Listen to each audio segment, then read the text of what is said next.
bismillahi raxmaani raxiim assalaamu calaykum waraxmatullaahi tacaala wabarakaatuhu kulanti wacan oo wanaagsan daawadayaal halkan waa youtube-keena xanta wararka waxaad kusoo dhawaataan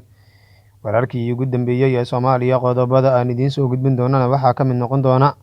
dood aad u xoogan oo ka dhalatay hadal madaxweyne maxamed cabdulaahi farmaajo uu magaalada addis ababa ka sheegay inta uusan soo gaarin wadanka soomaaliya.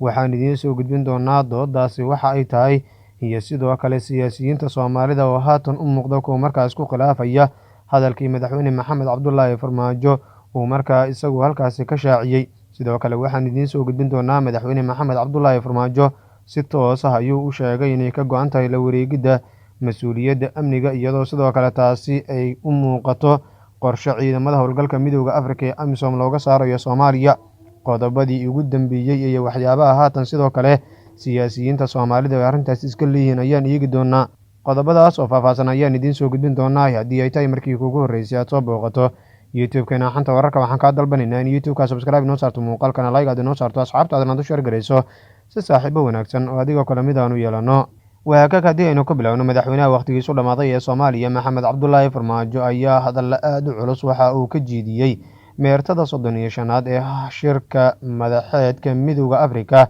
kaas oo isagu dhowaan lagu soo gebangabeeyey magaalada addis ababa. madaxweyne maxamed cabdulaahi farmaajo oo hal sano dheeriya ku darsaday xafiiskiisa ayaa sidoo kale ku dheeraaday dhibaatada al-shabaab, sida loogu hortegi karo ahmiyadda iskaashiga dalalka gobolka iyo sidoo kale xaaladda soomaaliya. maxamed cabdulaahi farmaajo ayaa sheegay in dowladda soomaaliya ay guulo wax ku ool ah markaa ka gaartay dagaalka ka dhanka al-shabaab iyo sidoo kale nabad kusoo dabaalidda waddanka soomaaliya. hadalkaas uu sheegay madaxweyne maxamed cabdulaahi farmaajo ayaa u muuqda mid markaa been ah, maadaama madaxweynuhu uu sidoo kale intii uu joogay waddanka uu ku fashilmay qaabkii nabad loogu soo dabaali lahaa soomaaliya. si la mid ah, al-shabaab ayaa weeraro si joogta ah waxay ka fuliyaan gudaha waddanka soomaaliya, si gaar ah magaalada muqdisho oo villa soomaaliya ay ku taallo ayaa sidoo kale waxaa ka dhaca dilal qorshaysan oo inta badan ay fuliyaan al-shabaab, iyo sidoo kale hanjabaadyo aad u xoogan oo al-shabaab markaa iyagu dhankooda kasoo yeerta. sidoo kale maxamed cabdulaahi farmaajo waxa uu sheegay in soomaaliya ay markaa waaye aragnimo fiican u yeelatay habka loo wajaho khatarta kooxda al-shabaab, oo uu sheegay in haddii aanan sidoo kale wadajir looga hortegin ay saameyn markaa ku yeelan doonaan gobolka oo dhan.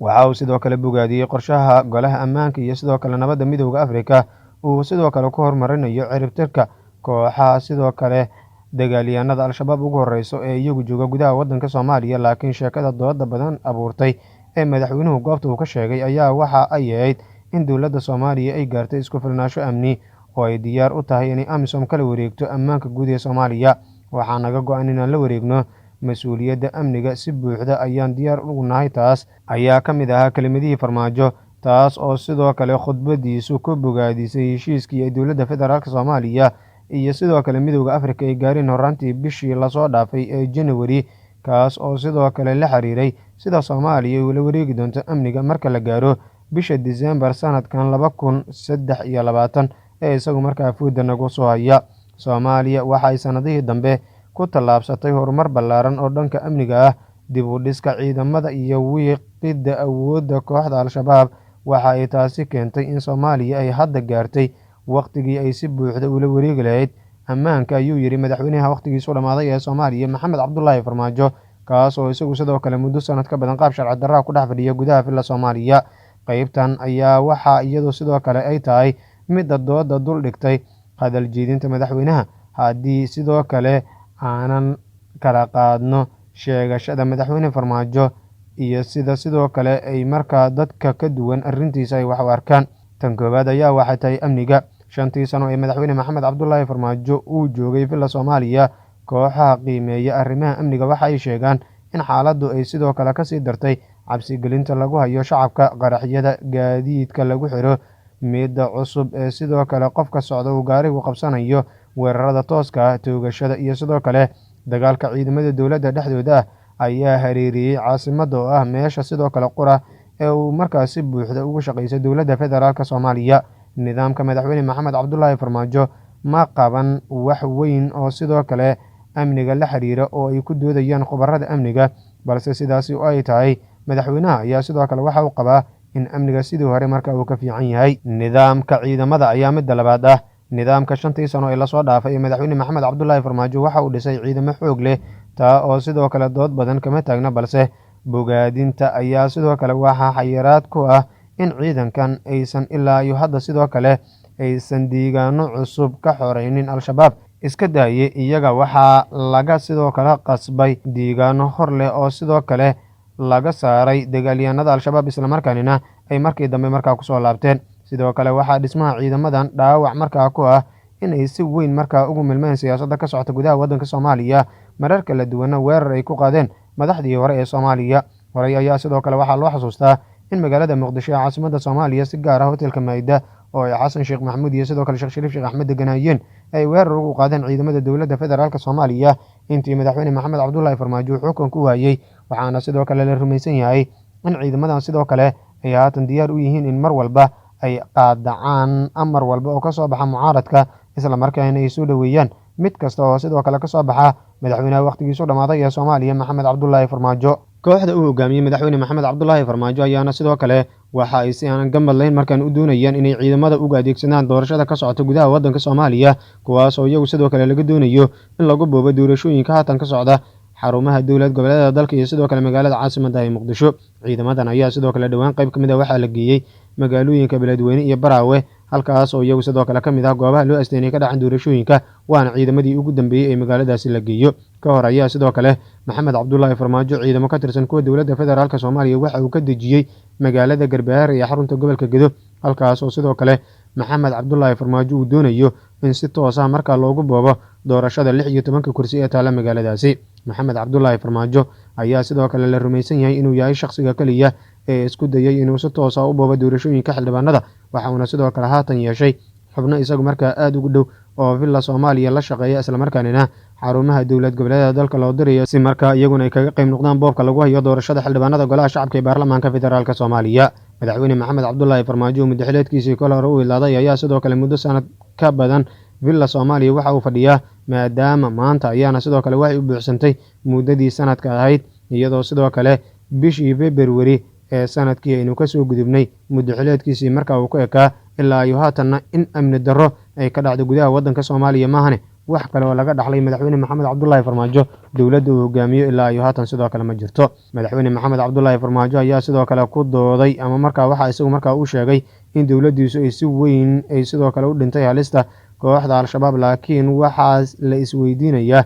sida koox la-aan aan sidoo kale dagaalka markaa iyagu looga awood sheegto. 3 jeer ayuu sidoo kale madaxweynuhu ku dhawaaqay inuu dalka galay xaalad dagaal oo toos markaa loo wajahayo al-shabaab. Dhammaantood ayaa sidoo kale waxay noqdeen kuwa markaa been abuurayay. Madaxweyne Maxamed Cabdullaahi Farmaajo ayaa markii loo doortay madaxweynaha Soomaaliya ilaa iyo haatan waxa uu mar walba ku hadaaqaa in amniga guud ee Soomaaliya gacanta lagu dhigo, islamarkaanina al-shabaab meelaha ay haatan sidoo kale haystaan